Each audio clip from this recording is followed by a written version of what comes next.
बिस्मिल्लाहिर्रहमानिर्रहीम बिस्मिल्लाहिर्रहमानिर्रहीम। प्यारे बच्चों, अस्सलाम वालेकुम रहमतुल्लाहि व बरकातुहू। उम्मीद है कि आप सेहतमंद होंगे। इंशाल्लाह हम भी दुआ करते हैं। तो आज 5 जुलाई है, तो ये आपको पता है टॉपिक तो हमारे पास साइंस का है, सॉइल। ये क्लास 7th है। तो कल मैंने आपको पढ़ाया है, इसका पहला सबक कल पढ़ाया है। तो उसमें मैंने सॉइल की बात की है, तो मैंने लिखाया है सॉइल किससे कहते हैं। अब मसला है यहाँ पे कि सॉयल कैसे बन जाती है। ठीक है, मैंने आपको बताया जो ऊपरी वाली ताह होता है उसको हम सॉयल बोलते हैं। ठीक है, उसके मैंने एग्जाम भी बताए हैं, 3 एग्जाम है उसके, वो भी आपको समझ आ गया है कौन कौन सा एग्जाम उसमें है। सैंडी है, क्लेई है, वो और दूसरा वो मैंने बता दिया है। तो आपको अब क्लियर हो गया है, 3 एग्जाम है, तीनों के 3 आपने पढ़े हैं, तीनों के तीनों का मैंने तो डेफिनेशन भी लिखी है, वो अब मैंने आपको क्लियर किए है कौन सा सॉइल क्या है। लेकिन अब आगे जाना है, आगे इन सॉइलों की हमें पढ़ना है कि कौन सा सॉइल कैसा होता है, किस तरह हमें पता चले कि ये कौन सी सॉइल है। इसके लिए बड़ी बड़ी लेबोरेटरीज होती है जहाँ पे इनका टेस्ट भी होता है, और ये भी देखा जाता है कि किस सॉइल में कौन सा फसल उग सकता है, और कौन सी सॉइल कितनी मजबूत है, और कौन सी सॉइल कितना अहम है हमारे लिए। तो यहाँ पे हम जाएंगे direct, how soil is formed. यहाँ पे एक प्रोसेस होती है जिस प्रोसेस को हम बोलते हैं weather of soil, weathering of soil, उस प्रोसेस को हम बोलते हैं। उस प्रोसेस के जरिए से हमारी सॉइल जो है बन जाती है। तो यहाँ पे क्या है, मैंने एक डेफिनेशन यहाँ पे लिखी है, तो आप इस डेफिनेशन को लिख कर रखो और याद करो कि यही डेफिनेशन आपको लिखनी है किस पे, आंसर शीट पे।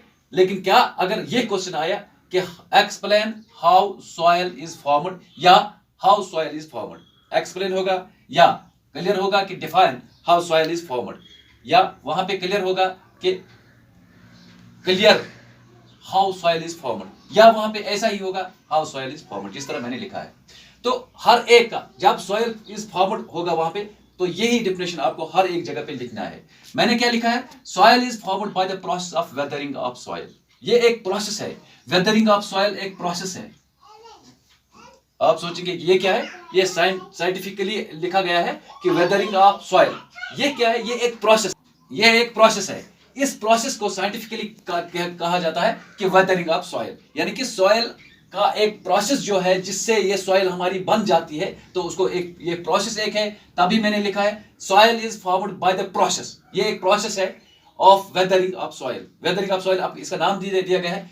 इन विच, उसमें क्या होता है, इन विच रॉक स्प्लिटिंग, जो हमारे पास पत्थर होते हैं, पथरीली जमीन होती है, या हमारे चट्टान होते हैं, वो उनका क्या होता है, हम चट्टान कह सकते हैं इनको, उनका क्या हो सकता है, वो टूट जाते हैं, वो स्प्लिट हो जाते हैं, उसके चूरे बन जाते हैं। आपको पता है, मैंने आपको पहले भी बता दिया है कि जब आफ्ताब की ज्यादा तपिश होती है, ज्यादा हीट उसकी हो जाती है, तो सीधी सी बात है जो पत्थर होती है वो गर्म हो जाती है। तो गर्म होने के बाद जब रात आ जाता है तो शबनम गिर जाता है। जो शबनम गिर जाता है तो उससे क्या होता है, जब हम पत्थर को गरमा देते हैं तो फिर अगर हम उसको आग में डालते हैं तो वो फट जाता है।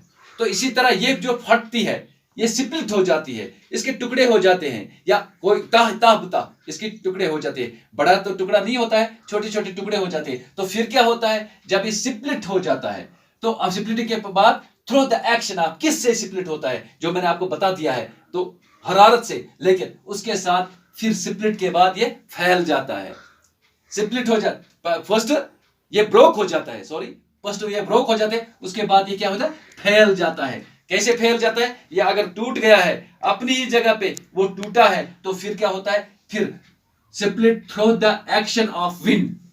जो विंड होती है, आपको पता है विंड किसको बोलते हैं, जो तेज हवा होता है हमारे पास, जो मतलब जिसको हम कश्मीरी में उसका अपना आप नाम देते हो कि जो फास्ट तेज हवा होता है उसका क्या नाम आप देते हो, आप उसको याद करो। तो उससे क्या होता है, ये जो है ये फैल जाता है, और किससे फैल जाता है, और वाटर से, विंड। हाँ, हम आयर वहां पे लिखते हैं, कहीं कहीं पे मैंने आपको बता भी दिया है और आपने पढ़ा भी होगा। आयर इसके लिए एक एजेंट बन जाता है और इसको फैला देता है, और वाटर है, और दूसरा फिर पानी अपने साथ इसको बहा ले जाता है, जिसको हम कश्मीरी में बोलते हैं मोद।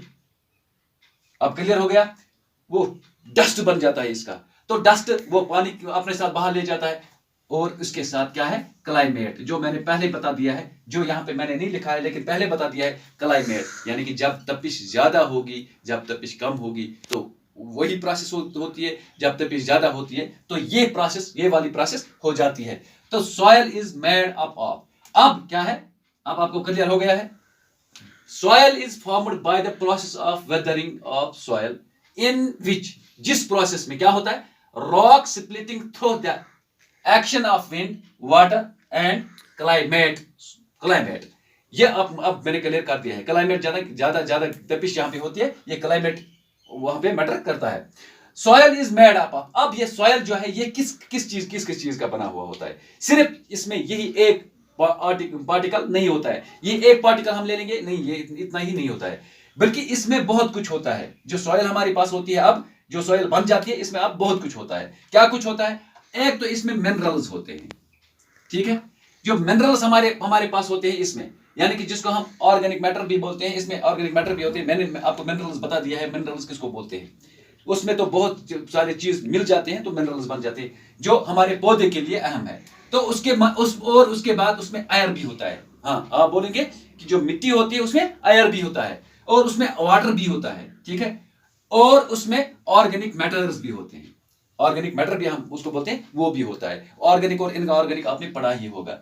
तो यहाँ पे अगर नहीं पढ़ा है तो आगे आगे हम जाकर इसको पढ़ेंगे, लेकिन हमारा टॉपिक इस वक्त है कि ये किन किन चीजों का बना हुआ होता है। लेकिन इसका क्या है, जिस तरह एक इंसान बना हुआ है उसमें हम देखते हैं कि हड्डियां इसमें कितनी हैं, आंखें कितने हैं, बाकी चीज कितने हैं, ब्लड कितना होना चाहिए, कितना इसके लिए नॉर्मल है, इसी तरह इसमें भी क्या क्या होता है और किस क्वांटिटी के होते हैं। तो अगर हम मिनरल देखेंगे यहाँ पे, इसका मिनरल होता है 45% सिर्फ मिनरल होता है इसमें, ठीक है, लेकिन ये जरूरी नहीं है कि हर एक जगह पे 45 होगी, ये तो ऊपर नीचे भी हो सकता है। तो इसके बाद क्या है, इसके बाद वाटर और आयर है। वाटर जो है, वाटर और आयर, इसकी मिकदार जो है ये 25% होता है हर एक मिट्टी में, 25%। हाँ, और इसके बाद क्या है, इसके बाद ऑर्गेनिक मैटर है। जो ऑर्गेनिक मैटर इसमें होता है ये बहुत कम होता है।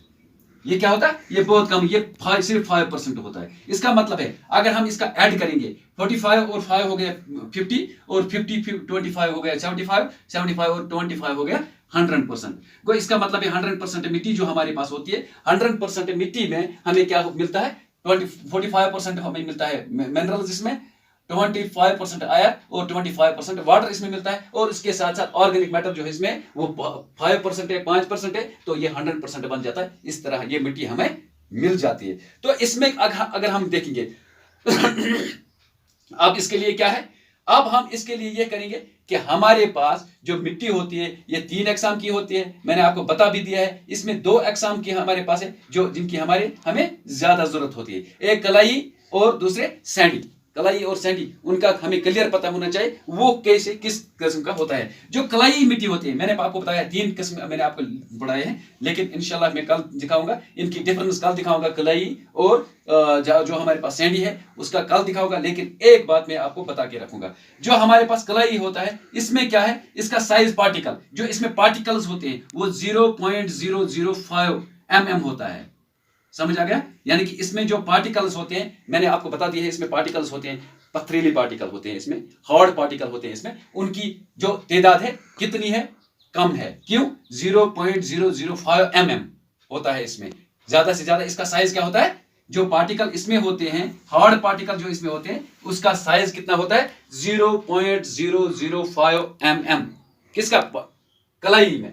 अब हम जाएंगे, हमारे पास अब सैंडी है, जो सैंडी मिट्टी है हमारे पास, और सैंडी में क्या है, सैंडी में हमें किससे 0.05 से लेकर 0, यानी कि ये देखो ये छोटा है ये इससे बड़ा है, 0.05 से लेकर 2 mm तक इसमें क्या होता है, 0.05 से 2 mm तक इसमें सैंडी में, सैंडी सॉयल में, और ये कलाई सॉयल में, कलाई सॉयल में ये होता है। ये इंशाल्लाह कल में पढ़ाऊंगा क्योंकि इस वक्त टाइम बहुत कम है, मैं कल पढ़ाऊंगा इंशाल्लाह। कलाई मिट्टी में क्या है, 0.005 mm क्या हमारे पास होता है, इसमें वो पार्टिकल्स होते हैं, हार्ड पार्टिकल्स होते हैं। और इसमें क्या, इसमें ज्यादा पार्टिकल्स होते हैं, 0.05 to 2 mm पार्टिकल्स होते हैं इसमें। उन पार्टिकल्स के वजह से ये क्या है, इसमें पानी ज़्यादा नहीं रह सकता है, इसमें पानी रह सकता है। इसकी फिल्टरिंग लो होती है, इसकी फिल्टरिंग ज़्यादा होती है। इंशाल्लाह कल मैं दिखाऊंगा ये आपके पास, आपके लिए ज़रूरी क्वेश्चन है कि हम कैसे इन दो की डिफरेंशिएट करेंगे। इंशाल्लाह कल पढ़ाऊंगा।